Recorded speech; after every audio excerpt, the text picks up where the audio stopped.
¿Te imaginas ver a Jesús vivo después de verlo morir? ¿Qué les dijo? ¿Qué estaba a punto de suceder a continuación? ¿Y qué se suponía que debían hacer sus seguidores ahora? El objetivo de este podcast es ayudar a las personas a conocer a Jesús a través de la Biblia. Hoy hablamos del encuentro que Jesús tiene con sus seguidores después de la resurrección, en el libro de Lucas, capítulo 24. Bienvenidos al podcast La Mesa de Jesús.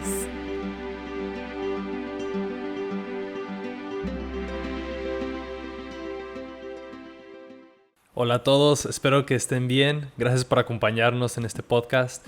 Yo me llamo Elliot Reina, estoy aquí con el doctor Nicolás Venditti y estamos viendo diferentes encuentros que tuvo Jesús hablando sobre las Escrituras, aquí nada más, intentando, llegarlo a conocer un poco más y descubrir diferentes cosas en la Biblia. Hemos estado viendo el capítulo 24 del libro del Evangelio de Lucas y hemos visto ya dos encuentros. Primero vimos el encuentro con las mujeres en la tumba y después dos seguidores de Jesús en camino. Y ahora vamos a ver el encuentro que tuvo Jesús con los 11 discípulos. Los 11 que quedaban de los 12, ahí los fieles que él tenía. Y bueno, este encuentro es algo interesante e impactante. ¿Por qué no nos dice un poquito más, Doc? Pues mira, en realidad cuando miramos el tema, este capítulo todos lo sabemos, ¿verdad? Al leerlo, que trata de la resurrección y es una de las bases de nuestra fe en lo que nosotros creemos, ¿verdad? Claro, la muerte de Jesucristo, y vamos a platicar en un ratito sobre eso, en la cruz, ¿verdad? Pero no solamente fue su muerte, porque muchas personas han muerto a través de toda la historia, pero sino lo que es único y es la resurrección. Entonces a mí me fascina que estamos teniendo este diálogo en estos días, en estos episodios sobre la resurrección, porque creo que es un tema que es el fundamento de nuestra fe. ¿Qué hace Jesucristo diferente a todos los demás filósofos, seguidores, de todo, lo que es algo único y es la resurrección? Y entonces, como se dice en buen mexicano, vamos a echarle ganas. Así es, pues empecemos con esto. Voy a leer los primeros versículos de esta historia, que están en Lucas 24:36, y empieza esta historia justo después del encuentro que tuvo con los dos en el camino. Y después ellos empiezan a ir a contar la historia. Jesús se nos apareció, y están compartiendo. Y dice versículo 36, mientras ellos relataban estas cosas, Jesús se puso en medio de ellos y les dijo, paz a vosotros. Pero ellos, aterrorizados y asustados, pensaron que veían un espíritu. Y él les dijo, ¿por qué estáis turbados? ¿Y por qué surgen dudas en vuestro corazón? Mirad mis manos y mis pies, que soy yo mismo. Palpadme y ved, porque un espíritu no tiene carne ni huesos como ven que yo tengo. Y cuando Jesús les mostró sus manos y sus pies, ellos todavía no le creían a causa de la alegría que estaban asombrados. Él les dijo, ¿tienen algo de comer? Entonces ellos le prestaron parte de un pescado asado.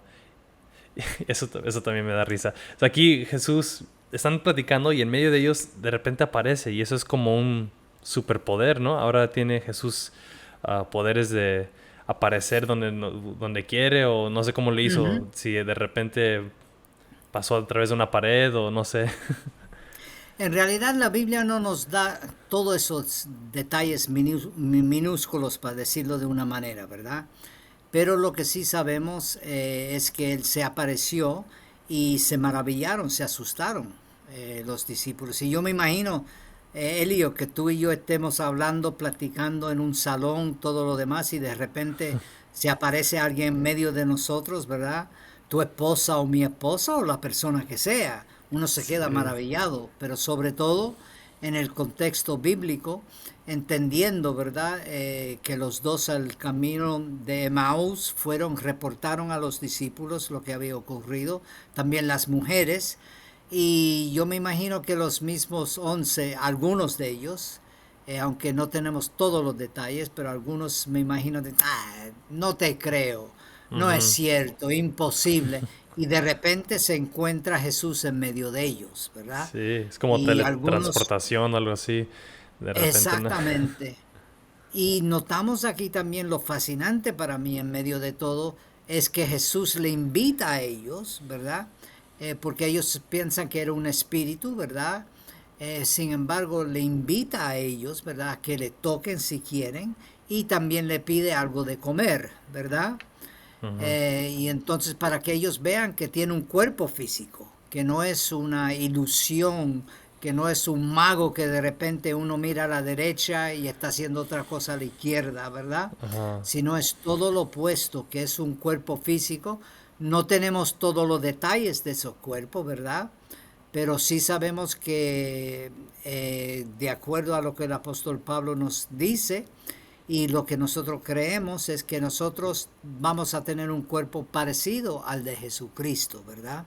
Él es la primicia de Mm. todo, pero los detalles, ¿verdad? No sabemos exactamente, ¿verdad? Claro, de vez en Ajá. cuando uno escucha chistes o bromas o predicadores que dicen, pues entonces yo voy a tener un cuerpo de un 20 años y voy a perder 10 kilos, 15 kilos, o si no voy a ser como una estrella de cine, etcétera.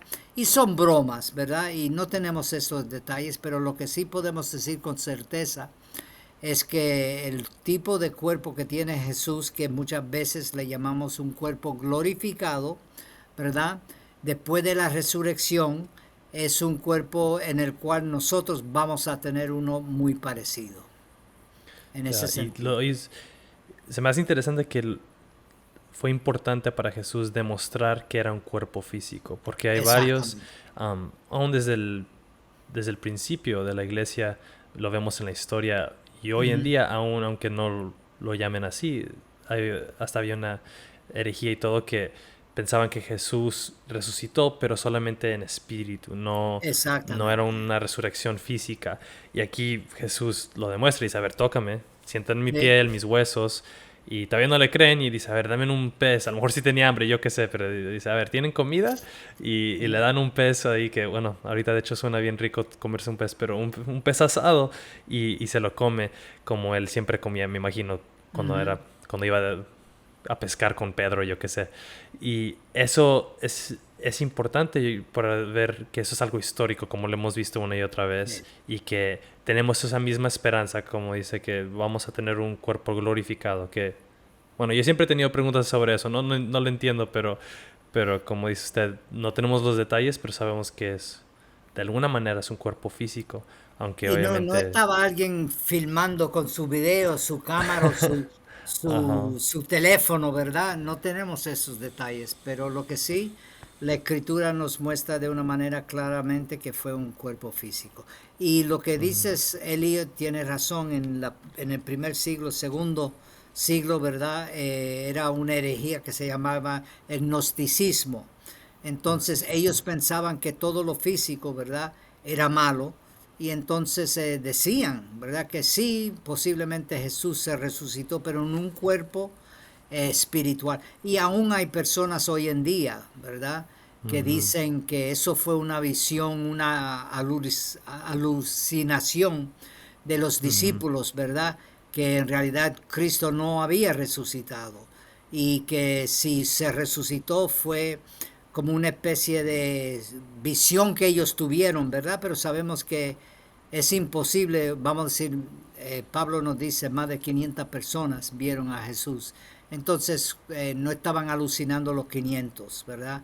Y no iban Sí, a tener al mismo tiempo la misma imposible. visión. Es imposible, Ajá. exactamente.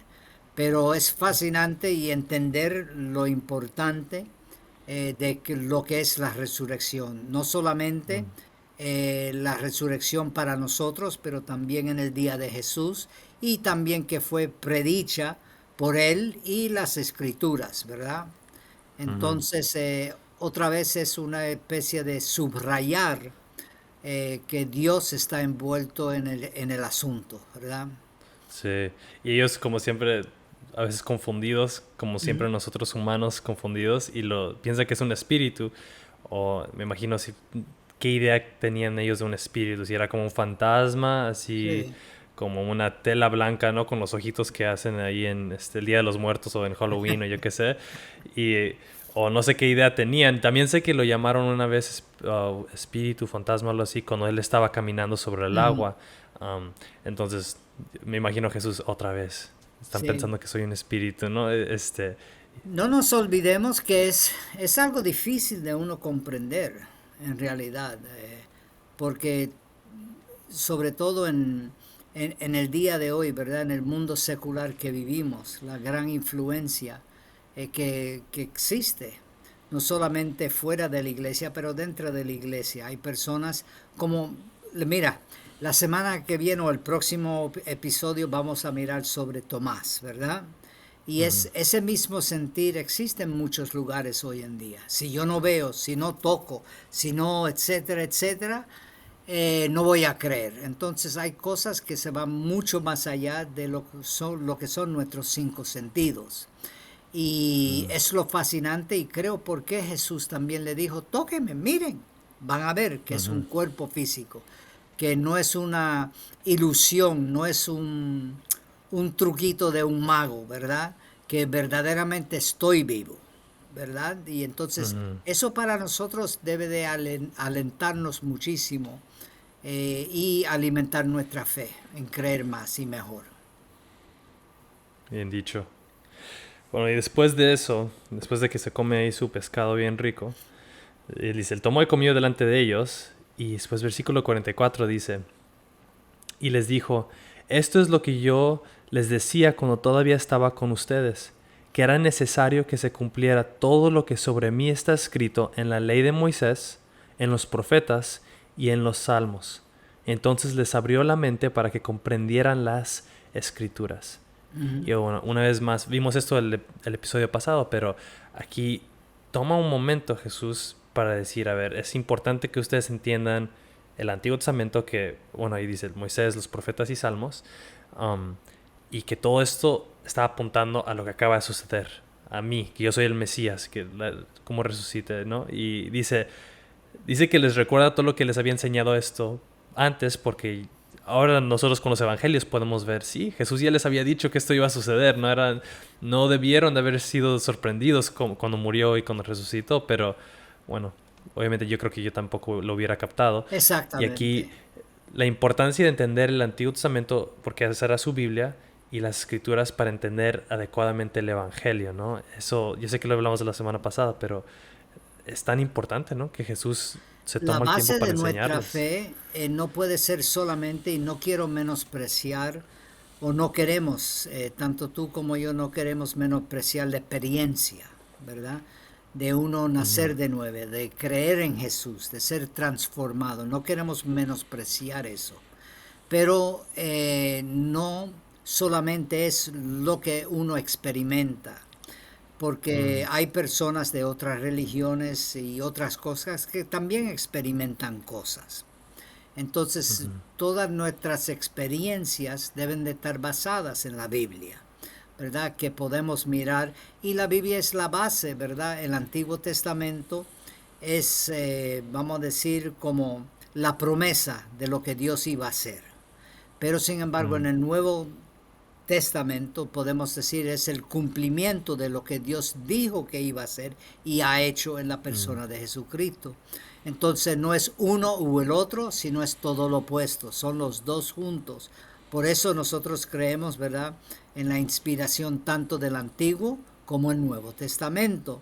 No es que algunos dicen, no, es que el Antiguo Testamento no es tan importante, eso es desfasado, es antiguado, nosotros somos creyentes del Nuevo Testamento, etcétera, etcétera, y menosprecian el Antiguo Testamento.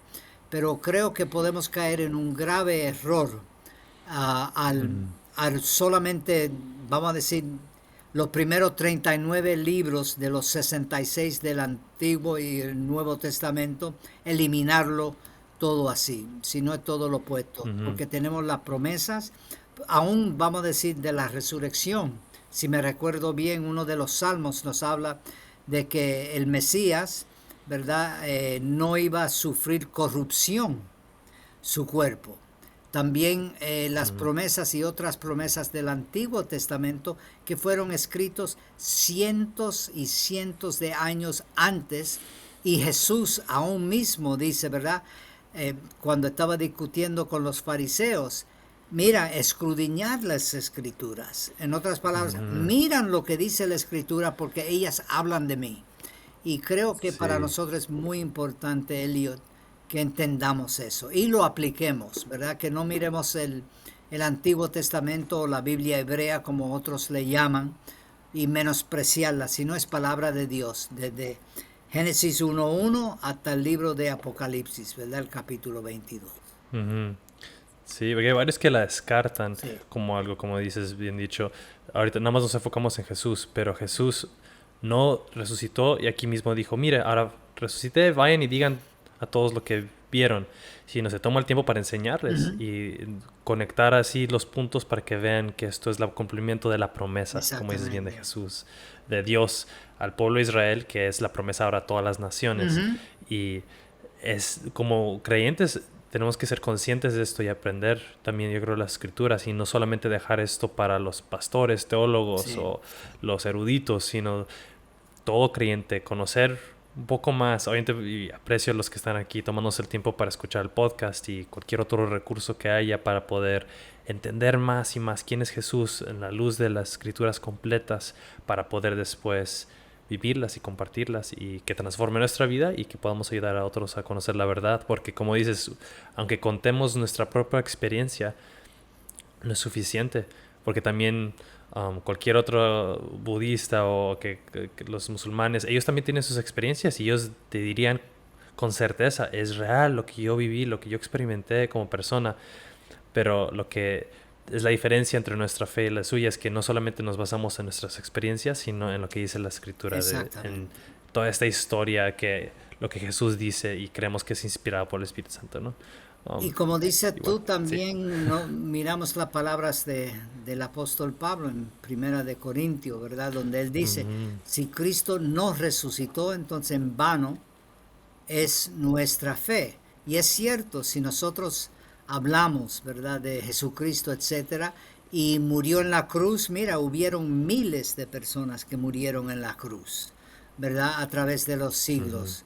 Pero la diferencia de Jesucristo y los demás es que Él cumplió e hizo todo lo que Él dijo que iba a hacer, lo que las escrituras nos apuntan, que Él iba a morir y al tercer día iba a resucitar de entre los muertos, y es lo que nosotros creemos y es lo exclusivo y único de Jesucristo. bien dicho. También ahí dice que Cristo dice, les abrió la mente para que comprendieran las escrituras.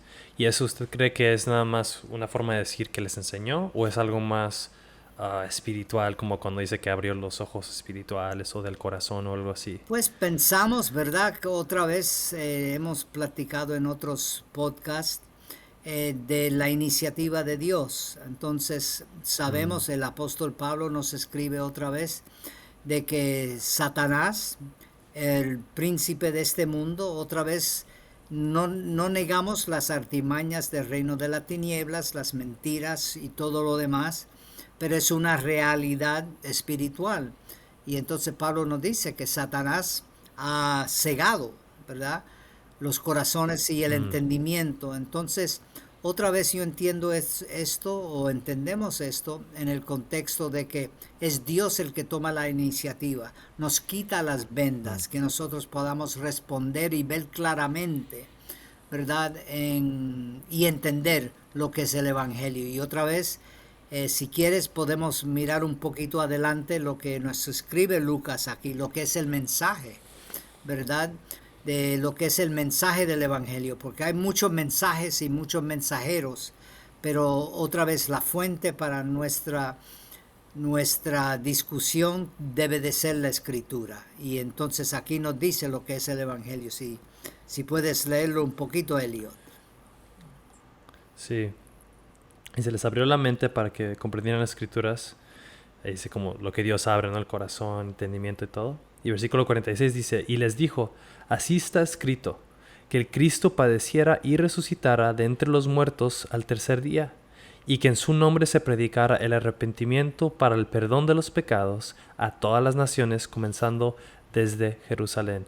Ahí está, parece como literal, casi exacto lo que dice Pablo en 1 Corintios 15, ¿no? Exactamente. Que conforme a las escrituras murió, resucitó para perdonar los pecados. Aquí dice, ¿cómo está escrito que el Cristo padeciera resucitar entre los muertos al tercer día? Entonces esa palabra clave, ¿cómo está escrito del Antiguo Testamento, a la luz de toda la promesa de Dios, que Él murió y resucitó? Ahí está el Evangelio, ¿no? Exactamente. Claro, simple y a la vez tan profundo que aún lo seguimos intentando entender. A mí me encantaría invitar a nuestros oyentes, de verdad, que hagan un estudio, ¿verdad? Que estudien un poquito los diferentes versículos del Antiguo Testamento que apuntan a Jesucristo, no solamente como el Mesías, pero también a su muerte y resurrección, ¿verdad? Por ejemplo, como Isaías capítulo 53, que ellos puedan mirar detalladamente las cosas, y no nos olvidemos, por ejemplo, Isaías fue escrito aproximadamente unos 7-8 siglos antes de Jesucristo, ¿verdad? Aunque hay mucha discusión entre algunos eruditos que dicen que fue escrito en varias porciones por diferentes autores, y no queremos entrar en eso. Pero aun si ellos tuviesen la razón, ¿verdad? Piensan que fue escrito unos 2-3 siglos antes de Jesucristo. Aun si eso fuese la situación, podemos decir, mira, fue escrito hace 200 años antes y mira cómo se cumplió en Jesucristo mismo, ¿verdad? Otra vez Entre recomiendo, tantas otras profecías. exactamente, recomiendo altamente que otros estudien y vean la importancia de la resurrección. Y la resurrección física, que fue un cuerpo físico, no fue un cuerpo espiritual, ¿verdad? Sino que fue físico. Jesús tuvo hambre, ¿verdad? Pudieron verle y todo lo demás. Bien dicho. Y bueno, termina aquí la historia, como las otras también, dice, versículo 48. Ustedes son testigos de estas cosas. He aquí yo enviaré sobre ustedes la promesa de mi Padre, pero ustedes permanezcan en la ciudad hasta que sean investidos con poder de lo alto. Y obviamente, ¿qué es esta promesa del Padre que va a traer poder? El Espíritu Santo, y lo vemos que de una manera brillante para mí, ¿verdad? Vemos aquí Lucas usa como una especie de bisagra lo que son estos versículos con el libro de los Hechos, los une los dos, porque vemos que comienza el libro de los Hechos, ¿verdad? Y sabemos que Lucas fue el autor de los dos libros, ¿verdad? Tanto el Evangelio como el libro de los Hechos, pero estos son los versículos clave que también unen a el libro de los Hechos, ¿verdad? Porque notamos en Hechos capítulo 1 y el cumplimiento es en Hechos capítulo 2, donde llega sobre ellos, ¿verdad? Reciben el Espíritu Santo, ¿verdad? Entonces notamos que para ser esos testigos, para decirlo de una manera, necesitamos el poder del Espíritu Santo. Uno, es importante estudiar, pero no es poder humano, sino es poder de Dios, para uno poder vivir, no solamente vivir el Evangelio, pero también predicar el Evangelio, porque es obra de Dios. Y por eso le dice, mira, necesitan esperar. Y claro, sabemos se cumplió en Hechos capítulo 2 en el día de Pentecostés. Entonces, para nosotros debe de enseñarnos que es mano de Dios. Dios siempre inicia, pero es el Espíritu Santo que da la oportunidad, y el ser humano necesitamos responder al Espíritu Santo en ese sentido. Wow. Sí, me encanta como dice que Lucas casi deja esto como un momento culminante o de suspenso, como esas películas de Marvel para los que les gusta. O una novela, o alguna serie. las novelas. Las novelas, Ajá. lo que miran novelas, ¿verdad? Que uno dice, wow, ¿qué está pasando? Sí, ¿qué va a pasar el próximo episodio, la próxima temporada o la próxima película? Así, yo creo que Lucas fue uno de los primeros en hacer esto, ¿no? Te la deja de, va a venir poder, la promesa del Padre, tan, y tienes que esperar hasta el próximo episodio para ver qué es, ¿no? Pero esa misma promesa es la que tenemos nosotros, y esa misma comisión, y no ese llamado, como dices tú, de conocer a Dios, el Evangelio, pero después también compartirlo. No necesariamente de un púlpito o a un una audiencia grande siempre o siempre a video. Puede ser nada más cómo vives tu vida, que vivas ese amor del evangelio y que los demás pueden llegar a conocer a Jesús a través de ti en una conversación o por cómo vives, como tu generosidad, tu actitud, todo, ¿no? Y cómo vamos proclamando su reino a Muy todo el bien mundo. dicho, Elliot. De verdad que sí. Pues gracias, Doc. Yo creo que sería buen momento para dejarlo. Hasta la próxima. Y me encanta que estamos tomando nuestro tiempo para hablar sobre la resurrección y, como dices, esta es la base de nuestra fe y de cristianismo. Ahí nos veremos el próximo episodio. Gracias por acompañarnos. Que Dios los bendiga. Amén. Adiós. Gracias por escuchar el podcast La Mesa de Jesús. Nuestra oración es que estas conversaciones sean una bendición para cualquiera que quiera saber quién es Jesús y para aquellos que buscan conocerlo aún más.